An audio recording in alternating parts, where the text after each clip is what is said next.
मुलाकात हुई है, आपने letter of support Congress party का लेकर के आप अब हमने मैं अभी राजभवन से वापस आया हूं। माननीय लेफ्टिनेंट गवर्नर साहब से मेरी मुलाकात हुई। मुलाकात के दौरान मैंने उन्हें नेशनल कॉन्फ्रेंस, कांग्रेस, सीपीएम, आम आदमी पार्टी और जिन इंडिपेंडेंट्स के तरफ से नेशनल कॉन्फ्रेंस को समर्थन की चिट्ठी मिली है, उन्हें उन चिट्ठियों को मैंने लेफ्टिनेंट गवर्नर साहब के हवाले किए और उनसे गुजारिश की कि जल्द से जल्द वो तारीख मुकर्रर करें ताकि यहाँ ओथ लिया जाए और लोगों की चुनी हुई हुकूमत जो है अपना काम संभाले। किस तारीख को सर ओथ सेरेमनी? अब ये लंबा सिलसिला रहेगा क्योंकि ऐसा नहीं है कि एक इलेक्टेड गवर्नमेंट को दूसरे इलेक्टेड गवर्नमेंट का जो है में तब्दील होगा। सेंट्रल रूल है, यूनियन टेरिटरी है और गवर्नर साहब को एक अपने कागज तैयार करके पहले राष्ट्रपति भवन भेजने हैं। राष्ट्रपति भवन से वो फिर होम मिनिस्ट्री में जाते हैं। होम मिनिस्ट्री अपना उसमें प्रोसीजर करके वो जो उनको अपनी कागजी कार्रवाई करनी होती है वो सारा करके वापस आ जाता है। तो फिलहाल हमें ये कहा गया है कि इसमें 2-3 दिन तो लग ही जाएंगे। तो अगले हफ्ते ट्यूसडे वेंसडे से पहले मुझे उम्मीद नहीं है। उम्मीद की जा रही है कि अगर ये सारा जल्दी हो जाता है तो वेंसडे को हम ओथ सेरेमनी यहाँ कर लेंगे। ऐसा कयास लगाया जा रहा था कि इंडिया अलायंस के तमाम बड़े नेता इस ओथ सेरेमनी में मौजूद रह सकते हैं, तो किन अब आप अभी वो आप फारूक साहब से बात करिए।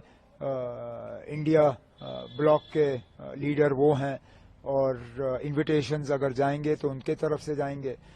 मुझे जिनको इनवाइट करना होगा वो अपने तरफ से मैं कल बैठ के उन्हें जो है दावत दूंगा। लेकिन फिलहाल तो अब ओथ की तैयारी हो रही है। सर, आज कांग्रेस लीडर्स भी मिलने आए थे, तो क्या कोई डिमांड्स या कुछ नहीं, उन्होंने अब डिस्कशंस तो हमारी रहती हैं, हम मिलके हुकूमत बना रहे हैं। उनका जो है लेटर ऑफ सपोर्ट हमें हासिल हुआ है और उन्होंने आज अपनी बैठक की। उनकी अपनी बैठक में उन्होंने अपने हाईकमांड को इजाजत दी कि वो सीएलपी का जो है फैसला करें, सीएलपी लीडर का फैसला करें। तो हमने जो अपनी अंदरूनी बातें करनी थी वो हमने की। सर, काफी इंडिपेंडेंट कैंडिडेट्स भी अब ज्वाइन इन कर रहे हैं, एनसीएम ने देखा पिछले कुछ दिनों में, तो क्या स्पेकुलेशन है कि और जो बाकी हैं वो भी ज्वाइन करेंगे, ऐसा कुछ? न, ऐसी बात नहीं है। ये आमतौर पे वही लोग हमारे साथ जुड़ रहे हैं जो पहले भी हमारे साथ जुड़े हुए थे। एक आध को छोड़ के ये सारे वही हैं जिनको शायद अलायंस की वजह से अपनी सीट नहीं मिल पाई और वो आज़ाद उम्मीदवार के तौर पे इलेक्शन लड़के गए और जीत गए।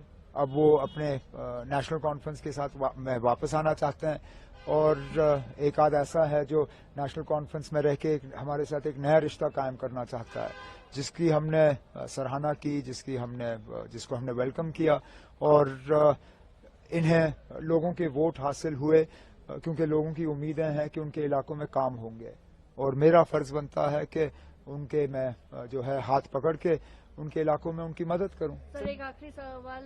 इल्तिजा मुफ्ती जी क्लेम कर रही हैं कि बिज बिहारा में एनसी के वर्कर्स जो है वैंडलिज्म कर रहे हैं, they are attacking their workers. How do मुझे कुछ नहीं कहना इसमें।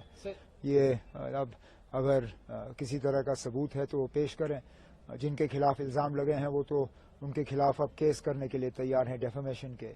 अब ये अदालत को फैसला करने दीजिए कौन सही है कौन गलत। सर, जम्मू डिवीजन के इग्नोरेंस का एक बड़ा आरोप लगा। कोई इग्नोरेंस नहीं है ना, आप हम पे छोड़ दीजिए, हमने किसको कहां से लेना है। और फैसला या ऐलान यहाँ आपके एजेंसी के तरफ से नहीं होगा। आप हम पे छोड़िए। मैं बार बार ये कहता आया हूं कि हम किसी इलाके को इग्नोर नहीं करेंगे और इस हुकूमत में जम्मू इग्नोर नहीं होगा। और इससे ज्यादा आप क्या सुनना चाहते हैं? बहुत शुक्रिया सर। चलिए, थैंक यू।